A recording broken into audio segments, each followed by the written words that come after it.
Good morning mga ka-sisters, ka-brothers! Happy blessed Sunday!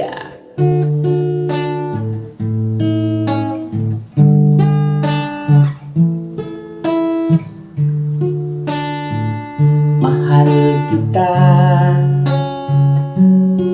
walang hanggang ang iyong biyaya.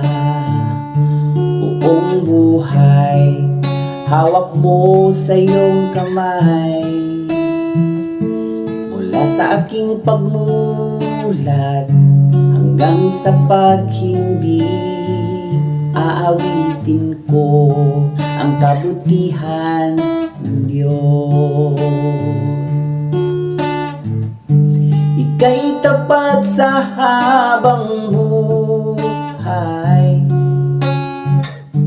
ika'y mabuti magpakailan.